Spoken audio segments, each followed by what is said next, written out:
God, I really didn't want to cry talking about this.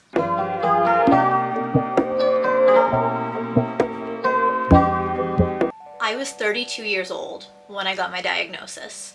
And when I tell you that it changed everything in my life, suddenly my entire life made sense. You have no idea how angry that can make somebody. Hi friends, and welcome back to Feral Fridays, where I do whatever I want, and I talk about whatever I want, and I do whatever I feel like doing. This is a topic that actually gets me really emotional.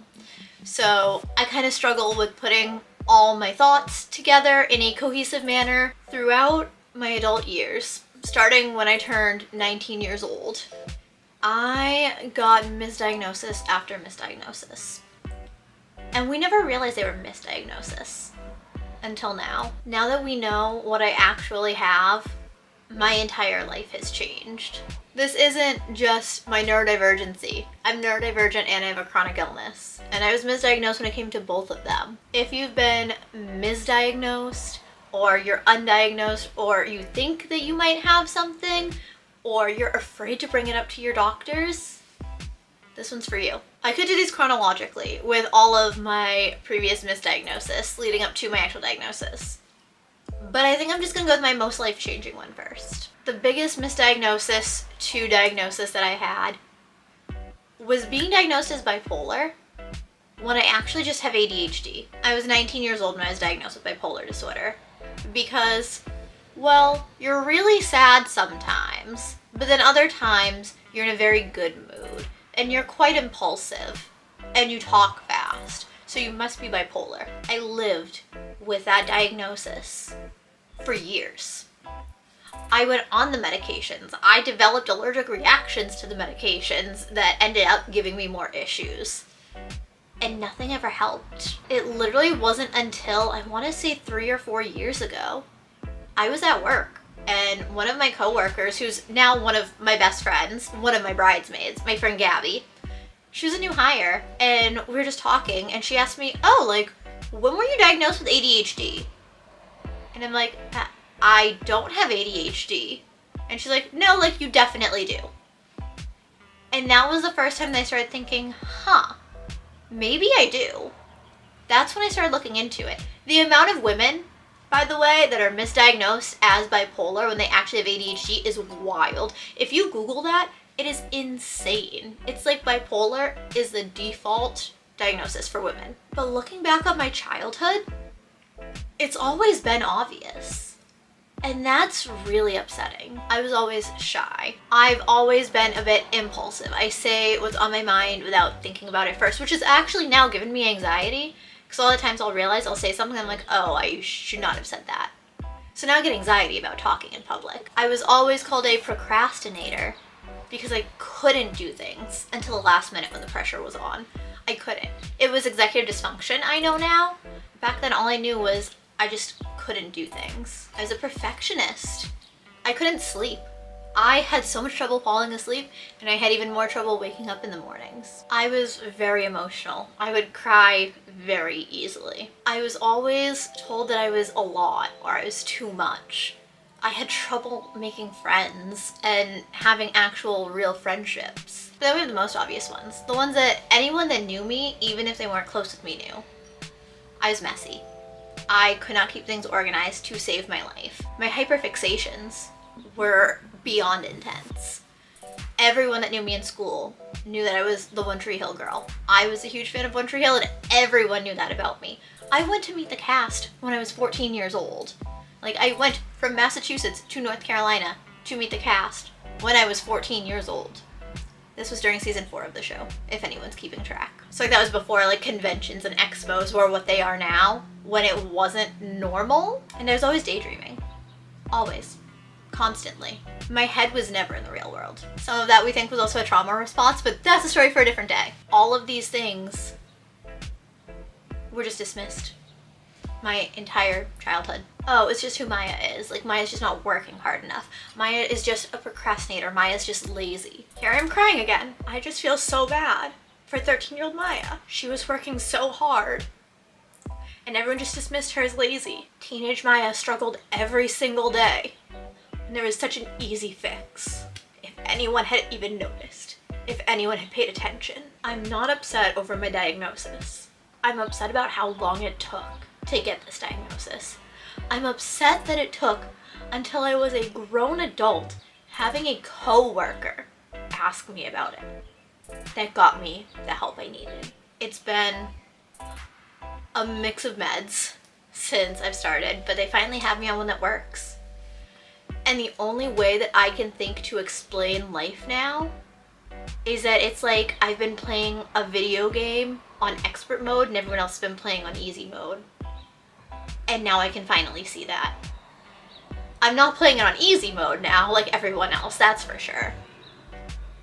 But I'm playing on normal mode. Medication isn't a miracle fix for it. My brain is still not a normal person's brain. I still need to make sure I take my meds every single day or else it's gonna be a mess again. But finding out that all I needed was this medication, that life wouldn't have been so hard had someone just noticed. It's crazy because there's so many other things that I didn't realize were ADHD issues until now. And now if I bring them up, it's like, oh, well, that's part of your ADHD. That makes sense. That, you know, coincides with ADHD. We also think I may be somewhere on the spectrum. However, with the current state of the country, we are not pursuing a diagnosis.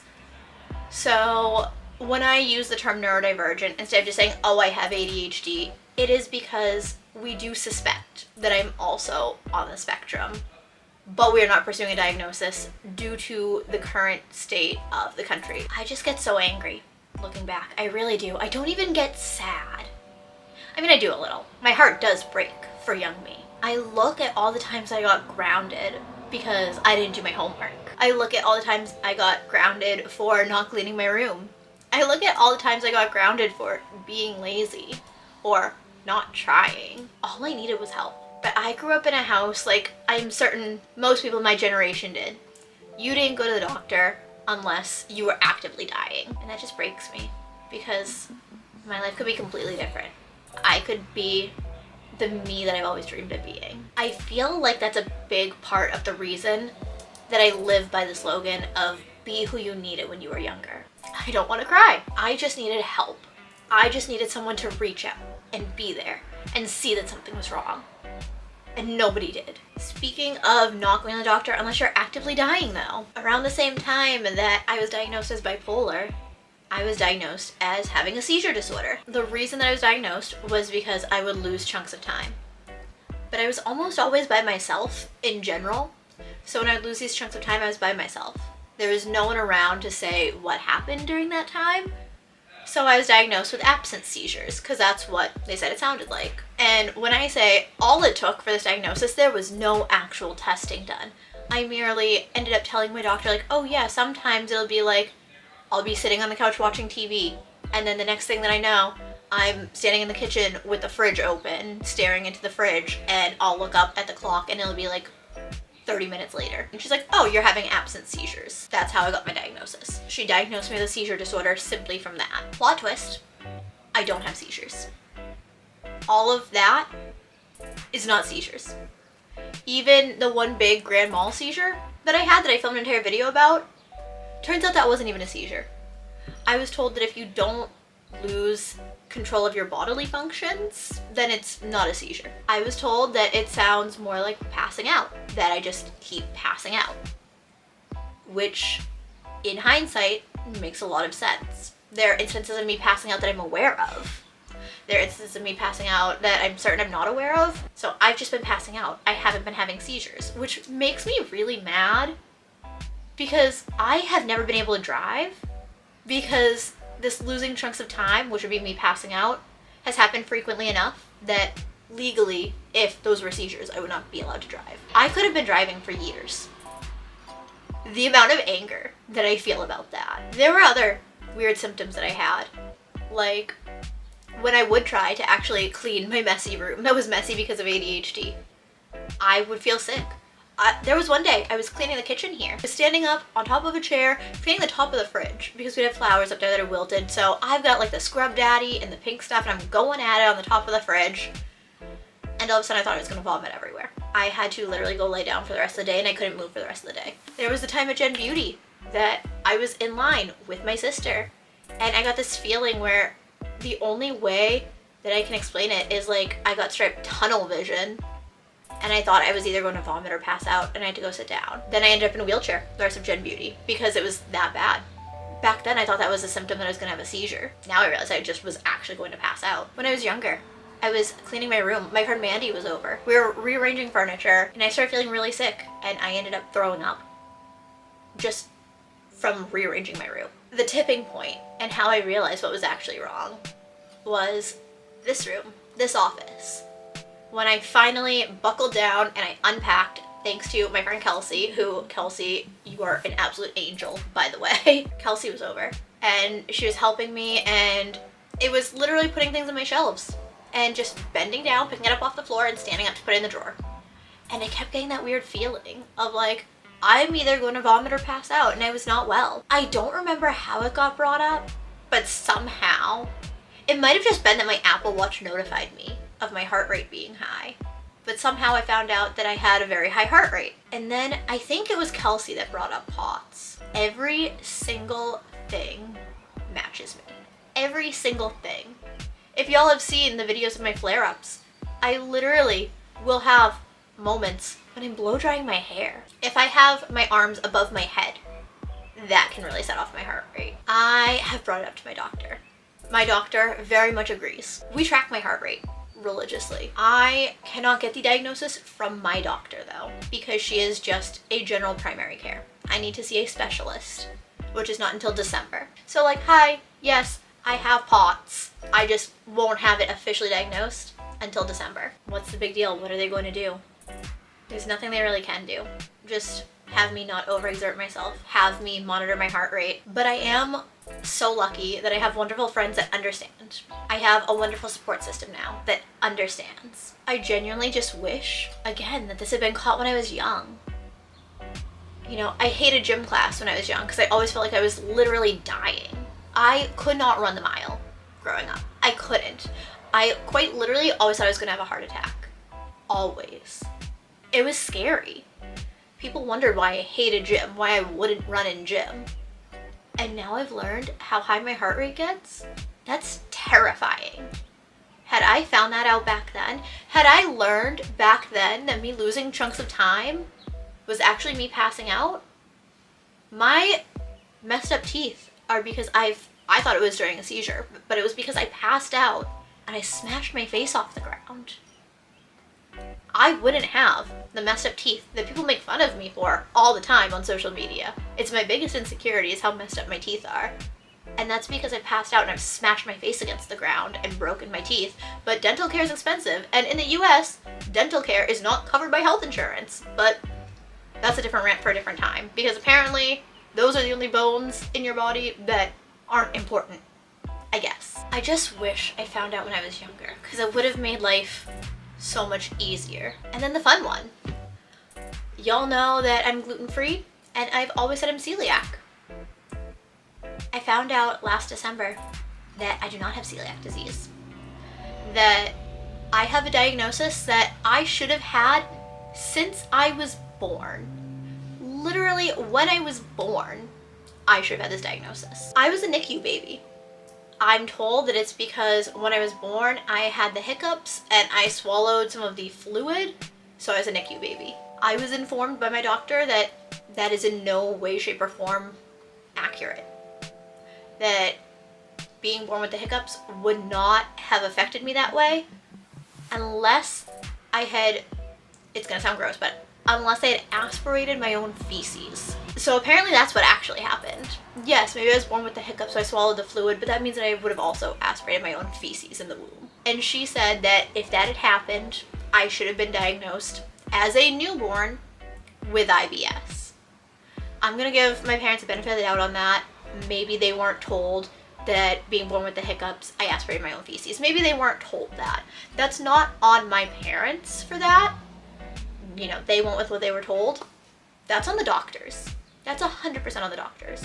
Because just, I guess, being born with the hiccups and swallowing the fluids would not have done anything to me. Apparently, also, being born with hiccups is a sign of IBS, because it means there's something weird going on in your digestive tract. Again, this isn't on my parents for not knowing this when I was a newborn. This is on the doctors for not telling them. When I was, I want to say 22 years old, they told me I was celiac.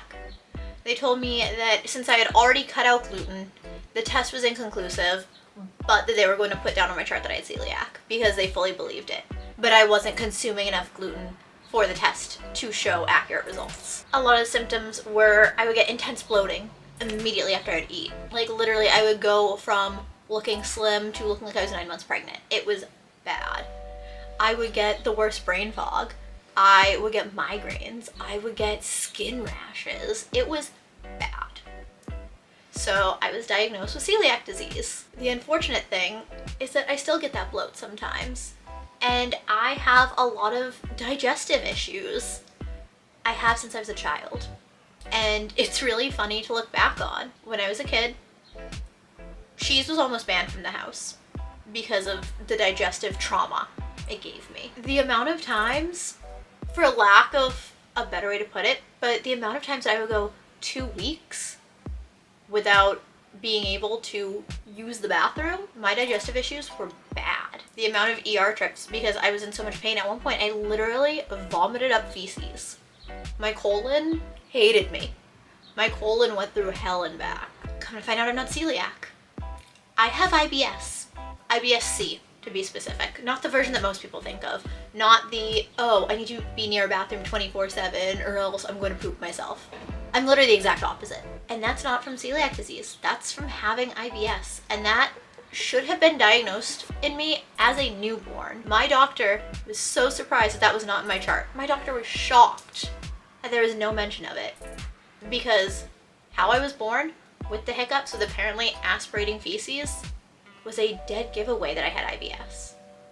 I lived for 10 years thinking that I had this other disease when I didn't. Gluten is a massive trigger of my IBS though, so I still can't have gluten, and it's still not something that will ever be a part of my diet. Why did it take so long? Why couldn't young Maya have had this all figured out at the doctor? I had a parent with chronic illness. Why did no one ever pay attention to what's going on with me to bring it up to the doctor? But I feel like that was the case for a lot of, millennials. A lot of people in my generation. You didn't go to the doctor unless you were dying.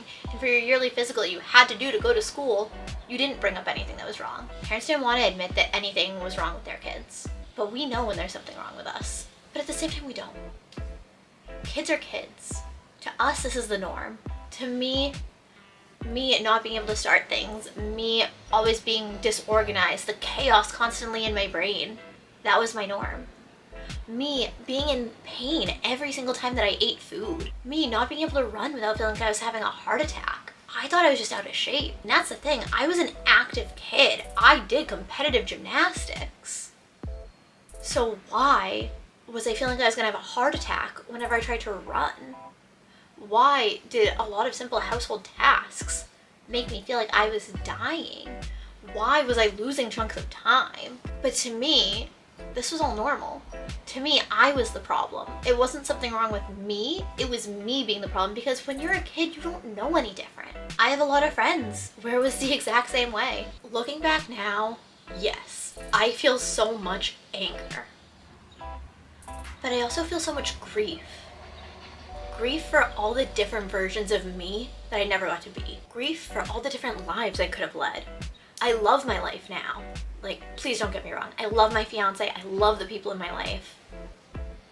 But all the different lives I could have led, had I known about any of this. I'm so proud of little me for powering through everything. Little me made it through without knowing why everything was so hard.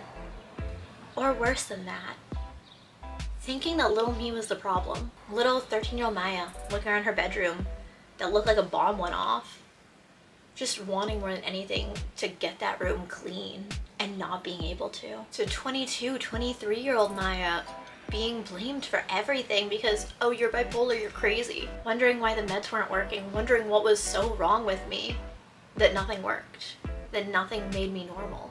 but I powered through everything. It wasn't easy, not by a long shot. As 13-year-old Maya, I'm literally surprised that she made it out alive. But she just needed somebody to hold her hand and tell her it was gonna be okay and that she wasn't broken and that it wasn't all her fault.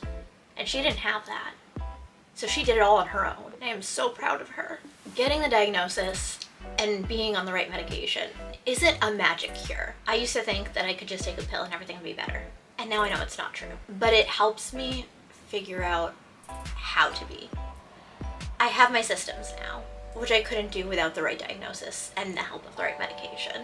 I don't feel like a failure anymore because now I can do things. I have compassion for myself now, but I didn't when I was younger because I didn't know what was wrong. If you are going through this, or you think you might be going through this, if you as an adult just got a diagnosis, or if you as an adult just found out that you've been misdiagnosed, or if you suspect that you're neurodivergent or have a chronic illness, please know that you're not alone. It is okay to find out late to the game. You'll feel angry when you find out, that's for sure. You'll feel angry and you'll feel sad, but it's better to find out late than to never find out. The most important thing I've learned is to advocate for myself, which I never did before. Again, I feel like most people in my generation didn't talk to doctors about what was wrong. If anything is going on with you that might be your normal, but you know that it's not the average person's normal, bring it up. No matter how simple it is, please bring it up. Because I want the best for you, and I don't want anyone else to have to go through the anger and the grief that I went through following my adult diagnosis. But an adult diagnosis is still better than no diagnosis, and it's better to be diagnosed in my 30s than in my 40s, but better in your 40s and in your 50s. The sooner the better. The day you get the diagnosis is the first day of the rest of your life. It might not be a happy ending, but it's a hopeful one. Because I know that honestly things can only go up from here. If you feel comfortable sharing your diagnosis stories in the comments, I would love to hear them. I know I'm not alone in this, and I think it would help other people to learn that they're not alone either. So if you feel comfortable sharing your diagnosis story, I would love to hear it. And I love you all. Just remember, you're being who you needed when you were younger. I don't know, but I've been told the world outside is oh so cold. So cold.